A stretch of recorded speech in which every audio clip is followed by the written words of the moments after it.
ყველაფერი პოლიტიკაა. ჩვენ კი ვშიფრავთ კოდს, რომელიც გავლენას ახდენს შენზე. პოლიტიკური კოდი, ანალიზი, ფაქტები და კითხვები, რომლებსაც პასუხი სჭირდება. მოგესალმებით პატივცემულო ტელემაყურებლებო, ეთერშია პოლიტიკური კოდი და დღეს მეტად საინტერესო რესპონდენტი გვყავს. ჩვენთან სტუმრად არის ჟურნალისტი ქალბატონი ნუკა არველაძე. გამარჯობა. მოგესალმებით. ქალბატონი ნუკა, თქვენი პოლიტიკური აქტივობიდან გამომდინარე ძალიან საინტერესო იქნება ბევრ საკითხზე საუბარი. რომელიც საკითხებიც შეეხება არა მარტო შიდა ქართულ პოლიტიკას, არამედ ფარგლებს გარეთ, იმიტომ რომ ძალიან საინტერესო იქნება დღესდღეობით ჩვენი მეზობლების დამოკიდებულება მიმოვიხილოთ ქართულ პოლიტიკასთან მიმართებაში. მაგრამ ყველაზე მთავარი, რითაც მინდა დავიწყოთ თქვენთან საუბარი და უფრო საინტერესო იქნება, მე ვფიქრობ მაყურებლისთვისაც ეს იქნება რა ხდება დღეს ჩვენთან. ჩვენს ქვეყანაში რა ხდება გლობალური ომის ფონზეა მსოფლიო, გლობალური ომის ფონზეა და დღეს რა ხდება ქვეყანაში. ქვეყანა არის გამოცხადებული ერთ-ერთ უსაფრთხო ქვეყანად მსოფლიოში, მაგრამ მაინც ჩნდება რაღაც ბევრი კითხვის ნიშანი, ხომ?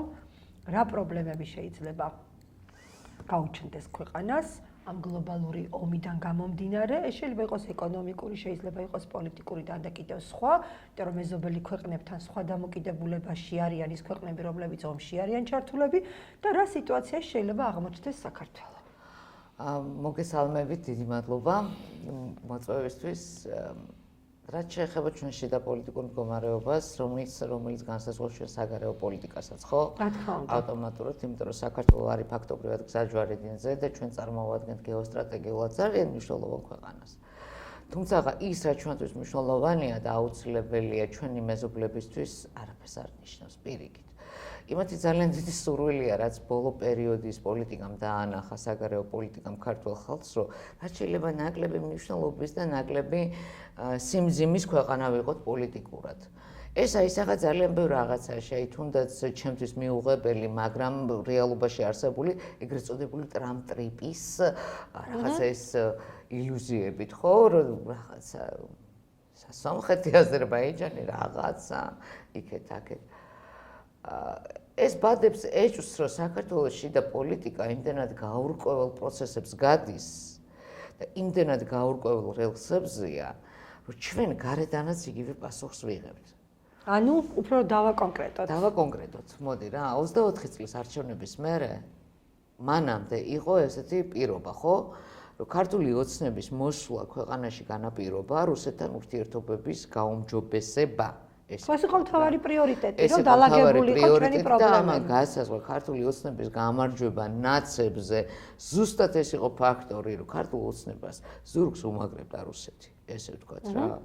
ისევე როგორც თავის დროზე ზურგს უმაგრებდა რუსეთი სააკაშვილსაც. ხა სააკაშვილმა ეს დააფასა თუ არა, ეს მეორე საკითხია, არ დააფასა. თორე რომ არ ყოფილიყო რუსეთი, რომ არ ჩამოსულიყო ივანოვი, რომ არ ყოფილიყო ეს დაშვება სააკაშვილის ხელისუფლებაში მოსვლის, სააკაშვილი ვერ მოვიდოდა ხელისუფლებაში. ამაში მე ბოლომდე დარწმუნებული ვარ, ბოლო პერიოდიდან გამომდინარე. იგივე ფაქტორი გამოიყენა ოცნებამ და სამართლიანადაც. მიიღო სამართლიანი პასუხები რუსეთიდან, იმიტომ რომ იქ არის ესეთი პარტია სოლიდარობა მშვიდობისათვის, რომლის ლიდერმა მამუკა ფიფიამ ძალიან აქტიურად იმუშავა, განსაკუთრებით ბოლო 3 წელი.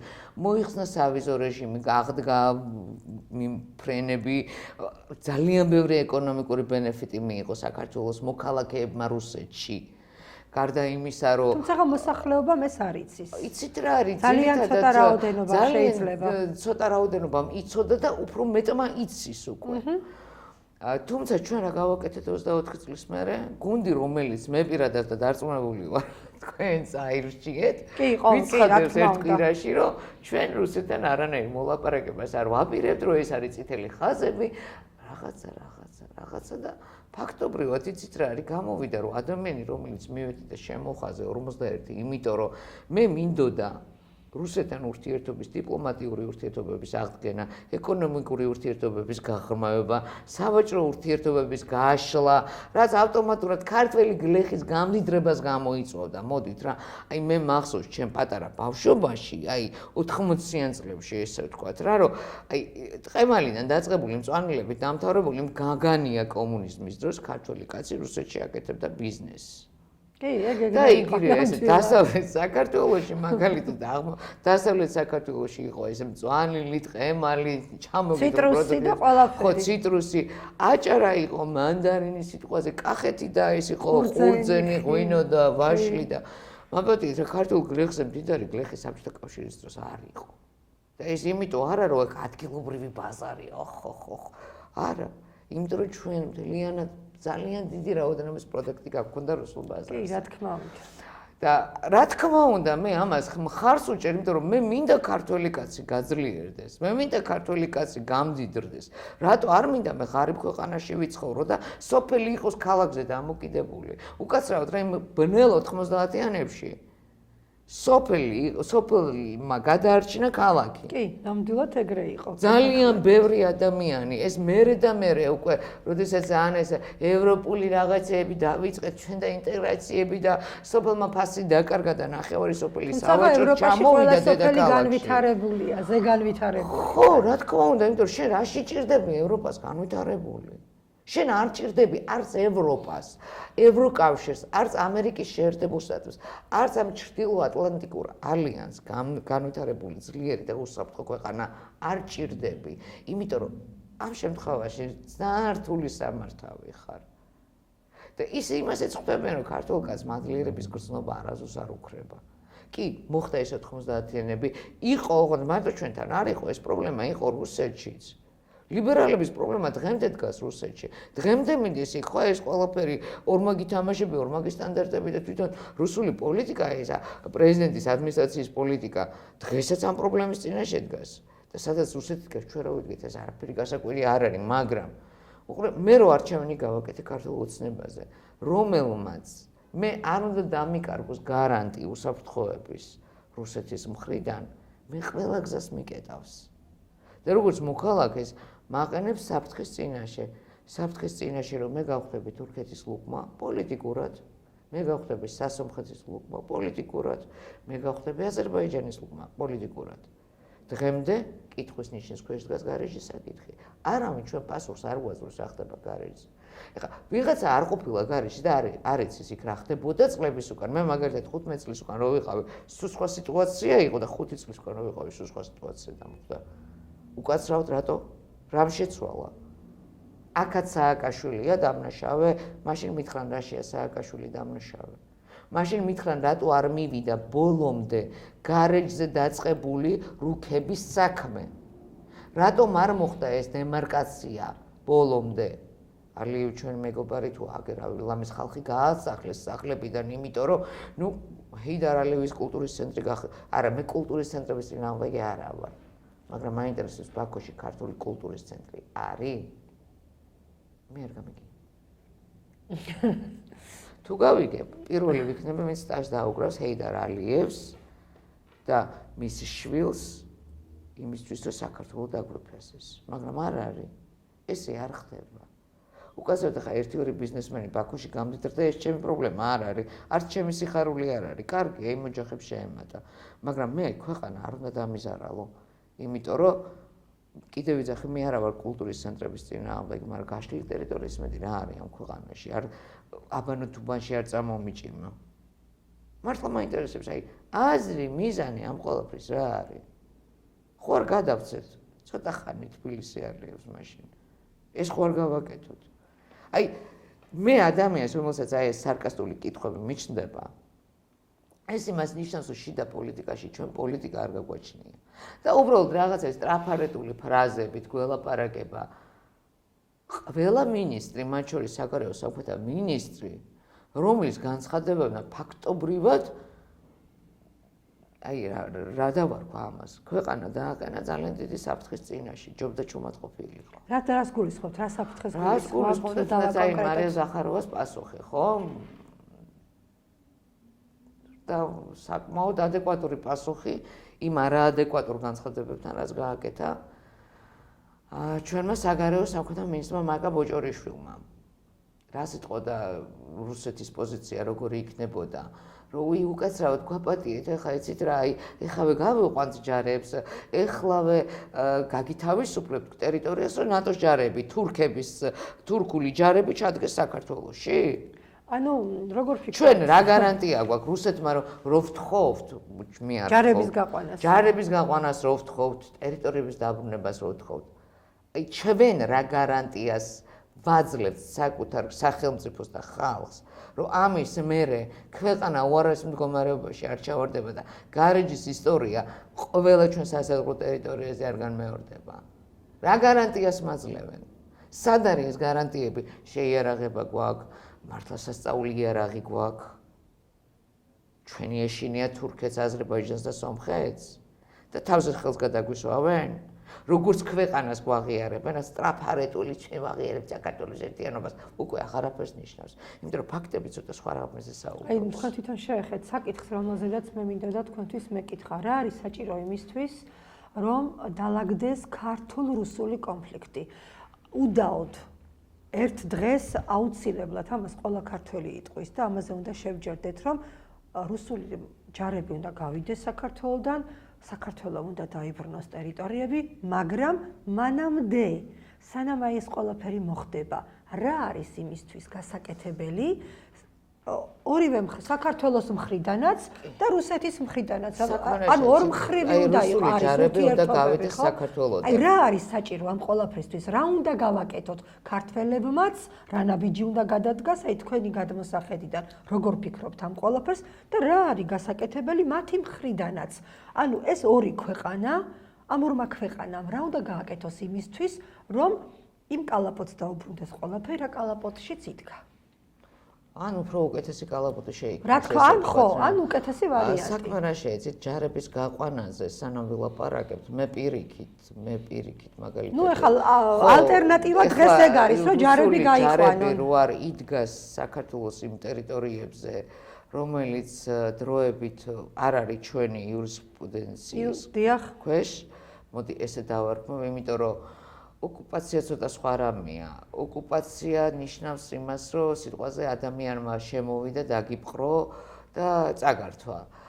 ჩვენთან ჩვენის გვავიწყდება, რომ აფხაზეთში და სამხრეთ ოზეთში იყო სამოქალაქო დაპირისპირება. ჩვენ ომი რუსეთთან არ გქონია.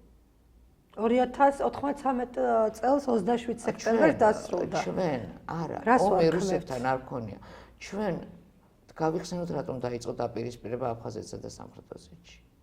იმიტომ რომ მაშინდელმა ხელისუფლებამ, ზუსტად გამსახურდიას ხელისუფლებამ, გააუქმა აფხაზეთის და სამხრეთ ოსეთის ავტონომიები, დატოვა აჭარის ავტონომია და ფაქტობრივად გამოაცხადა სეპარატისტული მოძრაობის დაწყება. ამით ჩვენ ქსენოფობიას და ყველაფერს შევუწყოთ ხელი. და სამწუხაროდ მაშინდელმა საქართველომ ამას ტაში დაუკრა. ჩვენ გვინდა აფხაზეთი და გვინდა სამხრეთ ოსეთი და გვავიწყდება რომ ამ მხარეში ცხოვრობს ხალხი რომლებიც წარმოადგენს აფხაზეთს და წარმოადგენს სამხრეთ ოსეთს ისევ როგორც მე ვცხოვრობ საქართველოში და წარმოადგენს საქართველოს სხვა ქვეყანაში ისევ როგორც ვიღაცა ცხოვრობს სამეგრელოში და წარმოადგენს სამეგრელოს საქართველოში ჩვენ ეს გვავიწყდება რომ იქ ცოცხალი ადამიანები ცხოვრობენ ჩვენ მაშინ ვის დაუწყეთ ომი, ვისი დახოცვა დავიწყეთ აფხაზების, ოსების? არ იყვნენ ჩვენი მოწმეები? ჩვენი კუთხე არ იყო ის, მე დღემდე მეტირება, დღემდე გული მიკვდება, მე ნათესავები მყავს იქ დაღუპული. გესმის, არ არის ჩემთვის ეს მარტივით, ანუ ბევრი ქართველისთვის, შეგნებული ქართველისთვის, ეს ურთულესი თემაა. ძალიან რთული თემა, იმიტომ რომ ჩვენ ამას უყურებთ რაღაცა ესეთი ტრაფარეტული ფრაზები და გამარჯობა აფხაზეთო შენი. იმიტომ რომ ჩვენთვის მართლა არ არის, მარტო გამარჯობა აფხაზეთო შენი. ადამიანებია. რა თქმა უნდა, ადამიანებია, ვისაც გამარჯობა უნდა და ბევრი წამოსული ადამიანია გული შეტკივა და თავის სახლი უნდა და თავის ჩვენ ვეძახით რუსეთს ოკუპანტს და არ გვაინტერესებს აფხაზი რას გვეძახის. თუმცა ახალგაზრდა აფხაზებმა დაიწყეს ქართველ ფაშისტებს გვეძახიან. სიტუაციებთან დამოკიდებულება, დადებითი. განწყობილი ტიპები ფაშისტებს გვეძახიან. გვეძახიან ნამდვილად. და დამხმარებლებს გვეძახიან, გესმის? აი, მე რა რომ სიტყვაზე გაუგებრობა ამისთვის აუცილებელი რა არის იცი? საუბარი. აუცილებლად. აი, მე მაგალითად უკრაინაში ეს ნატო რუსეთის ომის მერე გამოჩნდა ქართულ პოლიტიკაში ესეთი ადამიანი მამუკა ფიფია, რომელსაც აუცილებლად უნდა ვილაპარაკო. დიდი სიამოვნებით წავწერდი ბატონ მამუკასთან ინტერვიუს. შესაძლებელია. მამუკა ფიფიას როლი ქართულ პოლიტიკაში შემოსვლის იმდენად დიდია და მნიშვნელოვანი. რა ძალიან ბევრი დღეს ამას ვერაც ცნობიერებს და აგიხსნით რატო. ჩვენ საკმაოდ აი ათეული წლების ჟურნალისტიკაში ვართ რა. ვადენებთ თავს რა ხდება საქართველოში, საქართველოს პარკლებს გარეთ. აი 3 წლის მანძილზე რაც მამუკა უკვე აქტიურად არის პოლიტიკაში, აქტიურად არის საკუთარი პარტიის სოლიდარობა მშვიდობისთვის წარმომადგენელი რუსეთში და ქართული ინტერესების გამტარი საქართველოს 35 წლის მანძილზე იმდენი კარგი და იმდენი დადებითი ინფორმაცია არ გაჟღერებულა, რაც ჟღერდება მამუკა ფიფიას წყალობით რუსეთის არხებზე. აღარაფერს ვამბობ მის მიერ გაკეთებულ საქმეებზე საქართველოს სასარგებლოდ. მე მეკითხები რა გააკეთა? რა გააკეთა? ფრენების აღდგენიდან დაწყებული, დამთავრებული საქართველოს მოქალაქეების უფლებების დაცვით და კვოტების გაზრდით რუსეთში. ის საქართველოს მოქალაქეს დღეშეულია რუსეთში წავიდეს და იმუშაოს თავისუფლად. რეგისტრაცია გაიაროს და დაუშვათ რუსეთის კანონების დაცვით, რა თქმა უნდა. ის რომ ყველა ქვეყანაში ხდება. აი ამ ყველაფერს დანახვა და გაგება უნდა. რა თქმა უნდა ძალიან ბევრს ახლა მამუკა გახდა არასასრული პერსონა, იმიტომ რომ წლები ტიპები ზიანდა, აი როგორც ესეთი გემრიელად ცხოვრობენ რუსეთის ხარჯზე, მაგრამ უყურეთ ჩვენ ხალხი, როგორ ხალხის განწყობაზე მუშაობენ, ესე რომ ქსენოფობიური იყოს, ანტირუსული იყოს, მაგრამ თვითონ რუსეთში ბიზნესებიც აქვს, ყველაფერი აქვს, გესმით და აი ეს რუსულ-ქართულ ურთიერთობების დარეგულირებაში ყოველთვის იმით არიან დაკავებული, როგორ მას დაძაბონ, გააფუჭონ, აი არ ვიცი გაათახსინონ. ამ ბიჭმა აი ეს არეალი, აი ეს აიზბერგი მამუკა ფიფიას წყალობით დაიძრა და დნება. გესმით? აი ეს გამოჩნდა რეალურად რუსეთი რას ფიქრობს ჩვენზე. რუსულ ელიტებში რა განწყობებია საქართველოს მიმართ. თუნდაც ეს რა თქმა რომ შარშანა ეს საომლო ომის ვეტერანები ვლადიმერ პუტინმა როდესაც დააჯილდოა, ვინც ცოცხალი იყო გადარჩენილი, საქართველოშიც კი მამუკას თხოვნის მერე ჩამოუტანეს ჯილდო იმ ადამიანებს, ვინც ცოცხალი იყო დარჩენილი. და აი ეს ძალიან ბევრი მაგალითი მაქვს, გესმის და აი ბევრჯერ ვისაუბრია. საქართველოში ახალგაზრდა თაობა აპროტესტებს 9 მაისს. ხო, აპროტესტებს 9 მაისს, მაგრამ რაც უნდა აპროტესტონ 9 მაისს ეს იმდენად დიდი გამარჯვება იყო ფაშიზმზე და იმდენად დიდი დღესასწაული ამას ვერავინ ვერ მოკლავს, რაც არ უნდა მოიგონონ. ისევე როგორც ადრე თუ გვიან ქართულ-რუსული ურთიერთობები დაალაგდება. რა უნდა გაკეთდეს ამისთვის? აი ეს მამუკამ სხვათა შორის ეს მამუკას თემას დავუბრუნდები. მამუკას აქტიურობა იმდენად დიდია, უყურე ერთი წლის უკან ზუსტად შეიძლება ცოტა მეტი გაკეთდა ესეთი ოღონდ ეს არ იყო პარტიის ხაზით, ეს იყო გაკეთდა სპეციალური ტრიბუნა, თავისუფალი ტრიბუნა, იქ მამუკა ფიფია, ფრიდონინჯია, ის ძირითადად ადამიანები, ვინც წლებია ქართულ-რუსული ურთიერთობების თემაზე მუშაობენ, შეიქმნა საორგანიზაციო ჯგუფი და გამოცხადდა ხელმოწერების შეგროვების კამპანია ქართულ-რუსული ურთიერთობების აღდგენაზე. გაოგნებული დარჩი, იმიტომ რომ არც სარეკლამო კამპანია ყოფილა, არც დიდი მასშტაბური გასვლების ხალხში და ეს სურვილი რომ არ იყო მხოლოდ სოციალურად სოციალურ ქსელში გამოცხადებული, მხოლოდ ეს სოციალური აქტივობით 150,000 ხელმოწერა შეგროვდა რეკლამის გარეშე. ანუ მე პატარა კვლევა რო გავაკეთე და რო შევხედე რომ ამდენი შეიძლება და რეალური ხელმოწერა დამჯდარიყო, 1,5 მილიონზე ავედი ჩემი გათვლებით. ანუ ეს ყოფილა მასშტაბური კამპანია, აი ხალხთან შეხვედრებით, სოფლებში სიარულით და უშედეგი ხალხის ახსნა განმარტების გაკეთებით. 1,5 მილიონი ავიდოდა ეს კამპანია რა. ანუ გარდა მაგისა, იცი რა არის რა თქმა უნდა, ძალიან ბევრი დამოკიდებული ხელისუფლების ქმედებებზე, მაგრამ როდესაც ჩვენ ხედავთ, რომ ჩვენი ხელისუფალი პირიქით დარტყმის ქვეშ აყენებს ამ ურთიერთობების საკითხს, ალბათ ისევ საზოგადოება უნდა ვიაქტიუროთ ჩვენი დამოკიდებულების ხმამაღალ თქმით. იმიტომ რომ აი მე მაგალითად ეპშტეინის კლიენტურასთან, წლების მანძილზე კლიენტურასთან, ეგრეთ წოდებული ამერიკის და ევროპის ელიტებთან არანაირი ურთიერთობა არ მინდა კონდეს ჩემ ქვეყანას. PDD-ის ფაილების მერე და საქმის მერე არც იმათი კულტურა მაინტერესებს, არც იმათი სიმღერა მაინტერესებს. ხო, მაგრამ ეს ხო არ წყვიტავს იმას, რომ დანარჩენი ევროპა და ამერიკა მოხსნათ. არა, უყურე საქმე რა შეიცი, ჯერჯერობით ამ ხალხს აქვს ისევ სადავეები ხელში. მე არაფერს არ ვერჩი ევროპელ ხალხს. მე არ მაქვს პრობლემა ამერიკელ ხალხთან. მე მართულ ელიტებზე მაქვს, გლობალისტებზე მაქვს ლაპარაკი, რომლისათვის ჩემი პატარა ქვეყანა, ჩემი პატარა საქართველო პოლიგონია მხოლოდ რუსეთის წინააღმდეგ. იმათ არც აზერბაიჯანი ყოფნით და არც სომხეთი, იმათ საქართველო ჭირდება, იმიტომ რომ ყველაზე ძლიერი საყრდენი, ყველაზე ძლიერი დამაქცევარი რუსეთისთვის არის საქართველოს აყირავება. რუსეთმა ეს კარგად იცის.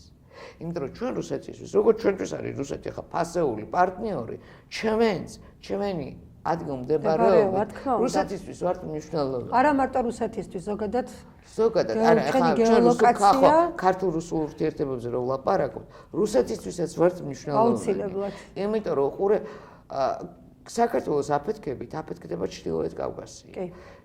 საქართველოში სიტყვაზე რო იქნას დაშვებული, რატო 2008 წლამდე თქვენ როგორ ფიქრობთ, რუსეთმა რატო არ აღიარა არც აფხაზეთი, არც სამხრეთ ოსეთი? თქვენ როგორ ფიქრობთ, რატო? და რატო მოხდა ეს მერე? აფხაზი და ოსი მცირე ერების მსგავსი ჩრდილოეთ კავკასიაში ძალიან ბევრია. თქვენ გონიათ ახლა რუსეთს მაინდა-მაინც აწყობს ეს აღიარება? მე ჩემი აზრით ვფიქრობ, რომ არა. იმიტომ რომ ეს რომ სისრულეში მოვიდეს სიტყვაზე და საქართველოს აღიაროს, აი გაგიჟდა ქართველი და აღიარა. იქ ჩრდილოეთ კავკასიაში ძალიან ბევრი ერი საკუთარ სახელმწიფოს მოითხოვს, კი. ეს ზოგადად კონფედერაციაში მყოფი ერებისთვის და სახელმწიფოსთვის მიუღებელია. ამიტომ ჩვენთვის მაგალითად, ხო, სანამ აი ეს მოცემულობა არის, ყურეთ მე გეტყვით, ჩვენ გვაქვს შანსი გაერთიანების და გამთლიანების, სანამ ეს მოცემულობა არის და სანამ აფხაზეთის და სამხრეთ ოსეთის მოსახლეობა რომ მოითხოვოს რუსეთთან შეერთება, ჩაატაროს რეფერენდუმი და ეს რუსეთის ტერიტორიაზე აღიაროს, ჩვენ ხმას ვერ ამოვიღებთ, იმიტომ რომ და ვერც ევროპა ამოიღებს ხმას. კიდე გითხრათ რატო კოსოვოს მაგალითი. კი, კოსოვოს მაგალითი. ამის მერე, ანუ ჩვენ ევროპისგანაც განწირულები ვართ და რა თქმა უნდა ამერიკის შეერთებული შტატებიდანაც გამომდინარე იქიდან რაც დაატრიალეს სომხეთ-აზერბაიჯანის ურთიერთობებში და ყარაბაღის თემაში. კი ბატონო. ანუ ჩვენ საყრდენი რეალურად პოლიტიკური საყრდენი არ გვაქვს. ერთადერთი უყურეთ, რატო არის იქიდან განცხადებები, რომ საქართველოს ელოდება რუსეთი. და იქნება დავიწყოთ ლაპარაკი და გავიგოთ.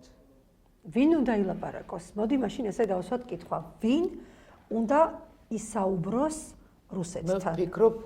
მე ვფიქრობ ესეთ რაღაცას. ამ ეტაპზე ჩვენ იმდანად გაურკვეველი სიტუაცია გვაქვს 24 წლამდე მე გიპასუხებდი, რომ ეს უნდა იყოს ბიძინა ივანიშვილი და არსებული ხელისუფლება.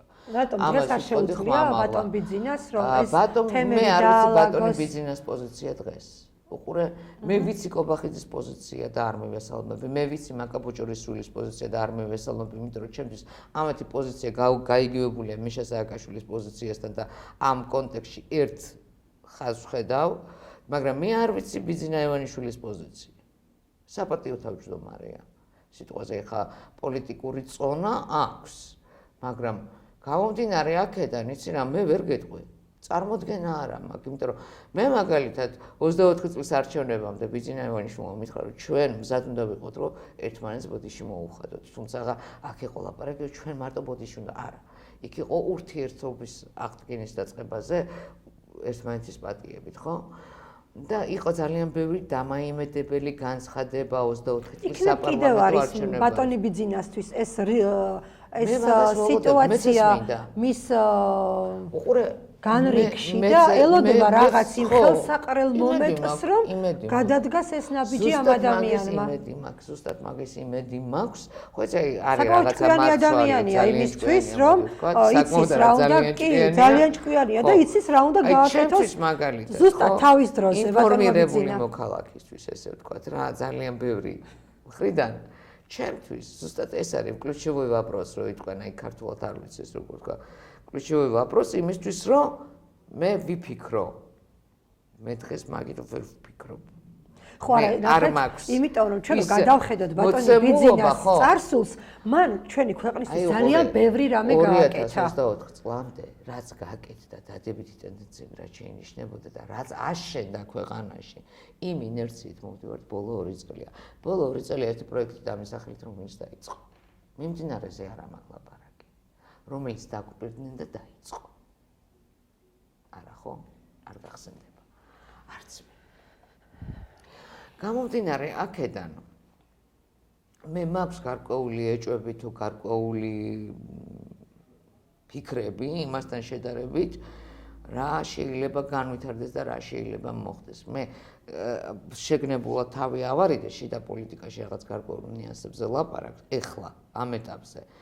მაგრამ მე დაუბრუნდები ის არის მამუკა ფიფიას ფაქტორს, რომ ამ ადამიანის შემოსვლა პოლიტიკაში ძალიან ბევრ ადამიანს, მათ შორის მეც იმედი გაგვიჩინა ჩვენ, რომ აი ეს რუსეთ-საქართველოს ურთიერთობები არ ჩაკვდება და ეს არის ნათელი ხაზი და გზა, რომელმაც შეიძლება გავლენა მოახდინოს. საქართველოში როგორ მიიღებენ ბატონ მამუკას, როგორ ფიქრობთ? საქართველოში მამუკა ქართული მოსახლეობა, საკმაოდ მიღებულია. აი ქართული ახალგაზრდობა. ძალიან რეიტინგული პოლიტიკოსია. ახალგაზრდობაში თქვა თუ იმას გლობალისტებისგან მართულია. ისინი არ შემიგებენ და არც მე, არათუ მამუკა ფიფიას. იმათ ჩვენც ვეზიზღებით, ჩემო საყვარელო, იმიტომ რომ იმათთვის სულ სხვა რაღაცა. რადიკალურად ფიქრობენ რუსეთთან ურთიერთობაზე. რადიკალურად კი ისინი საერთოდ ვერ ფიქრობენ, საერთოდ ვერ აცნობიერებენ რას ნიშნავს ეს. რუსეთი რუკაზე სად არის არ იციან. ну თუმცა იციან რომ არის პირველი მტერი. უყურე, ყველაზე ცუდი იცი რა არის? ბოლო 35 წელია ჩვენ სკოლებში არ ასწავლენ კონტურულ რუკებს. ჩვენ გაგვიმართლა და ვიცით რა არის კონტურული რუკა. და ზოგადად გეოგრაფიას არ ასწავლიან, საქართველოს გეოგრაფიას. აი მე თქვენ მე პირადი მაგალითები მაქვს, როდესაც მიკითხე 13-14 წლის ბავშვისთვის, 15 წლის ბავშვისთვის სხვადასხვა რეგიონში სხვადასხვა ქალაქი.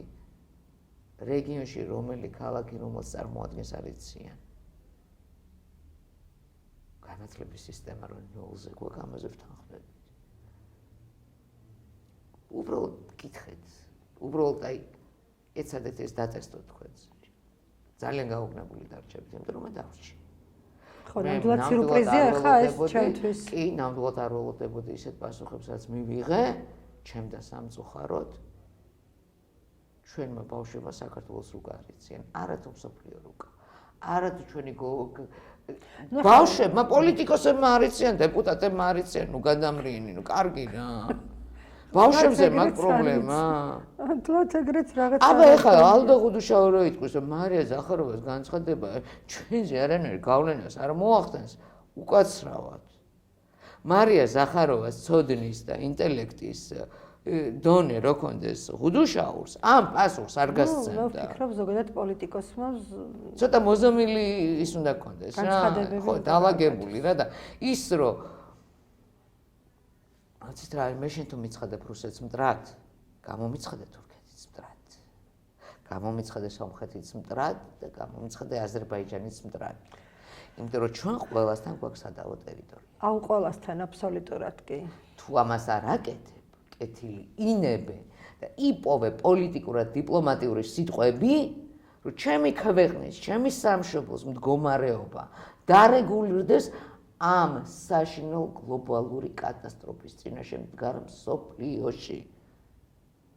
მე ამის მოთხოვნის უფლება მაქვს. მე იმიტომ გირჩევ შენ როგორც მთავრობას, რომ შენ ჩემი ქვეყანა პირველ რიგში საფრთხეებს აარიდო და მოდი ახლა სიმართლე ვქო, დღეს თუ აქ მშვიდობაა, ერთადერთი ქვეყნის დამსახურებაა რუსეთის. თქვენ ფიქრობთ, რომ ეს რუსეთია? მე არ ვფიქრობ, მე ამაში დარწმუნებული ვარ უკვე. რომ არა რუსეთის ფაქტორი დღეს ჩვენ მშვიდობა არ გვექნება. და რას უკავშირებთ ამას? აი მაინც მაყურებლისთვის ძალიან ბევრი ასებს უკავშირებ, თუნდაც იმას, რომ შავ ზღვაში ახლა გაპარპაშება დიდი სიამოვნებით გაპარპაშდებოდა ამერიკის შეერთებული შტატები და დაარტყავდა აქედან უკრაინის ხელით, რა თქმა უნდა, რუსეთს, მაგრამ ვერ პარპაშება.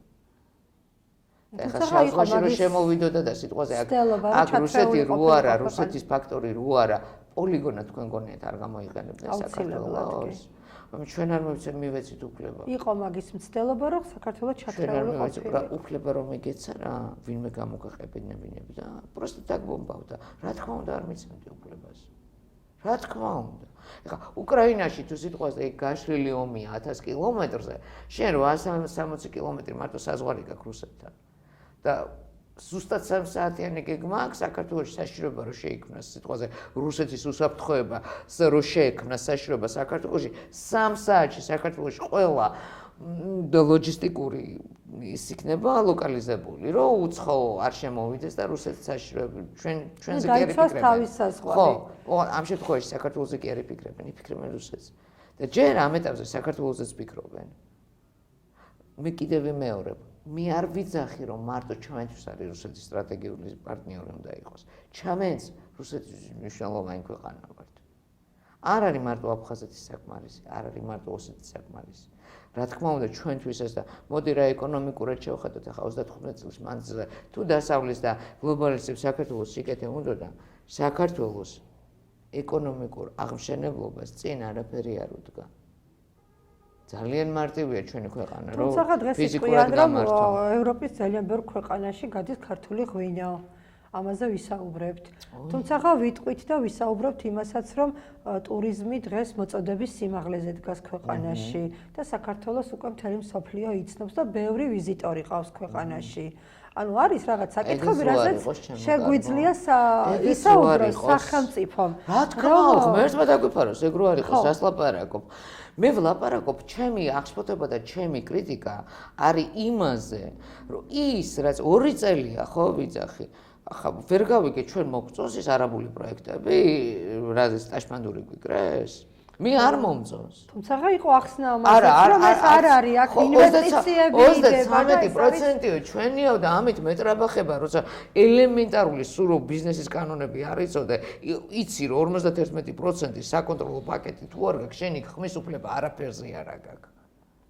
არაფერს არ წარმოადგენ, არც ბიზნესში. ან მოგცემენ დივიდენდს ან არა, ან გადაგაგდებენ. და 33%-ით მეტრაბახები? თუ რომელი ისა ნაკადით, რომ ქვეყნები, სადაც ბოლო პერიოდი გლობალისტებმა არეულობები მოაწყვეს, ყველა მიგრანტი შევიფარეთ. ხო, აბსოლუტურად საქართველოს გატენილია, სულ 250,000, 3 მილიონი ქვეყანაში 250,000, 10%-ია ლამის. ფლოსტებიანი მიგრანტები, არა, იცი რა არის?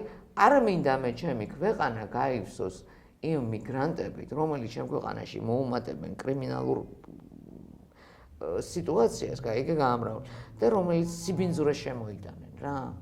ნუ დღეს რასაც ვუყურებთ და გადმოცემენ იმედზე, ასევე სხვა არხებზე, სულ არის უცხოელები, უკრაინელები, ვიღაცები ნარკოტიკებთან დაკავშირებით უბედურება ხდება ამ ქვეყანაში.